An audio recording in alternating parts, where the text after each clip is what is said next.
All right, so we're diving into this blurb for the husbands. Holly Gramazio, right? That's the one. And right off the bat, gotta say, that title, The Husbands, kind of makes you stop and go, okay, what's the deal here? Yeah, you don't skim past a title like that. Definitely not. Gives you that little pause like, Was is this, what, a suspense thing? A relationship advice book gone wrong? Who knows? Right.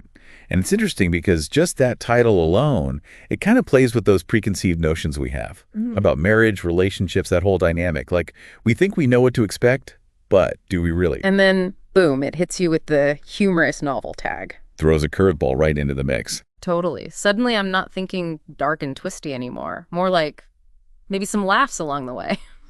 Which, honestly, is a bit of a relief, you know? Not every book needs to be a deep dive into the dark side of the human psyche. Exactly.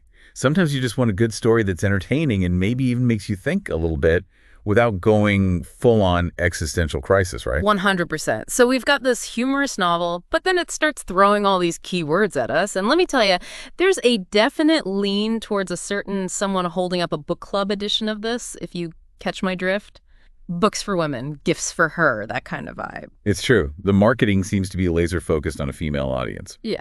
But here's the thing, and this is something I always come back to. Even if a book is marketed towards a specific group, that doesn't mean its themes are exclusive to them. Right, totally. Because honestly, don't we all know a husband or like have our own experiences with relationships, the good, the bad, it's complicated. Exactly. Relationships, they're kind of a universal language. We all speak it in one way or another.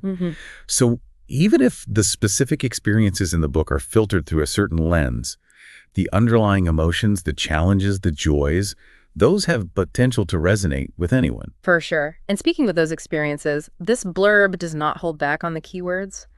We've got family life, suburban satire.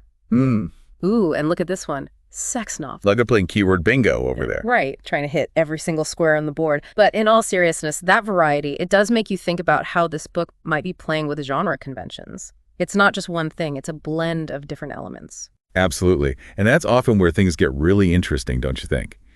When you have a book that can be both suburban satire and thought-provoking relationships, for example, it suggests a story that's not afraid to tackle complex issues with a bit of humor and wit. And let's be real, sometimes a little humor is exactly what you need to make those tougher topics a bit more digestible, you know? Makes you think without realizing you're thinking. Totally agree. Humor can be incredibly disarming in that way. It allows us to let our guard down and really connect with the underlying message. And when it's done well, a well-placed joke, a witty observation, it can reveal a deeper truth than a straightforward explanation ever could. It's like that spoonful of sugar that helps the medicine go down, right? Exactly. And speaking of things that catch your eye, did you notice how the blurb repeats certain phrases? Like you'll see the husband's book, and then later it's Husbands by Holly Gramazio. It's subtle, but it's definitely there. I did notice that. It's almost like, I don't know, a little breadcrumb trail they're leaving for the reader. Right. It makes you wonder if it's intentional, if there's a deeper meaning there. But that's part of the fun of exploring these blurbs, isn't it? They spark your curiosity and leave you with more questions than answers. Absolutely. And speaking of questions, I think the biggest one this blurb leaves me with is, what kind of husbands are we dealing with here? Is it a united front? Are they all keeping some big secret? Or is it something else entirely? Ooh, I like that. A big secret lurking beneath the surface of suburbia. It definitely adds another layer of intrigue, doesn't it? I guess the only way to find out is actually read the book. Which, let's be honest, is the whole point of this deep dive, right? To pique our interest and make us want to add it to our to-be-read pile. Exactly. And, you know, even if we don't get around to reading it right away, just having these conversations, speculating and analyzing, it's a fun way to engage with books on a different level. Totally agree. It's like a little mental workout for book lovers. And who doesn't love a good mental workout every now and then? Especially when it involves a healthy dose of humor and intrigue. But for now, I think we've stirred the pot enough on this one. Time to let our listeners dive in and form their own theories about the husbands. Sounds like a plan. Until next time. Happy reading, everyone.